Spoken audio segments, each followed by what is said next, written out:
Sudden infant death syndrome is every parent's nightmare. It's the sudden, unexplained death of a baby younger than 1 year old, usually during sleep. That's the heartbreaking reality of SIDS. It's a silent threat that leaves parents with unanswered questions and unimaginable grief. While the exact cause of SIDS is still unknown, researchers have identified certain risk factors and, thankfully, some protective measures.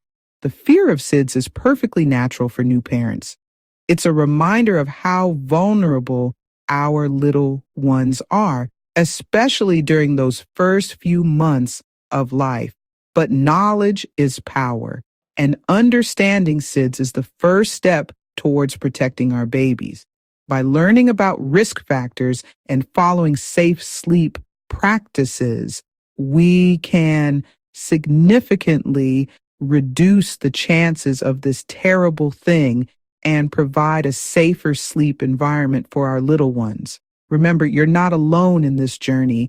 Millions of parents share the same concerns and are actively taking steps to keep their babies safe. In the quest to combat this problem, every little bit helps. And you might be surprised to learn that something as simple as a pacifier can play a significant role. The American Academy of Pediatrics, a leading authority on child health, recommends offering a pacifier at nap time and bedtime to help reduce the risk of this terrible situation.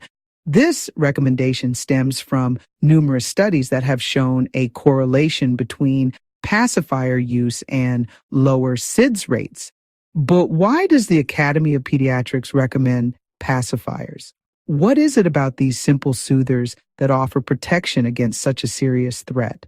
The answer lies in understanding how pacifiers affect a baby's sleep patterns and arousal responses. Pacifiers, while seemingly simple, can influence a baby's sleep in ways that reduce the risk of SIDS. Firstly, pacifiers promote a lighter sleep. While deep sleep is essential for adults, for infants, it can be a risk factor for SIDS. Babies who use pacifiers tend to rouse more easily from sleep, which is crucial for preventing any prolonged pauses in breathing. Secondly, pacifiers help keep the baby's airway open. When a baby sucks on a pacifier, it brings their tongue forward, creating more space in the back of the throat for airflow. This can be particularly beneficial if a baby sleeps on their back, the safest sleep position recommended by experts. Now, let's address the elephant in the room, or rather, the pacifier in the crib. Many parents hesitate to use pacifiers due to common misconceptions. Some worry that pacifiers cause nipple confusion and interfere with breastfeeding. However, studies have shown that when used correctly, pacifiers do not negatively impact breastfeeding. Others fear that pacifiers might hinder dental development.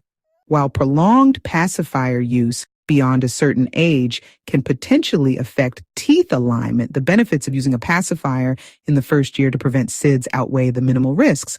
The key is offering the pacifier, and if the infant pushes it out during sleep, then that's fine. Introduce the pacifier after breastfeeding is well established, and the infant is not having trouble latching or staying on the breast during feeding. And as your baby grows, encourage them to gradually wean off the pacifier, ideally shortly after their first birthday.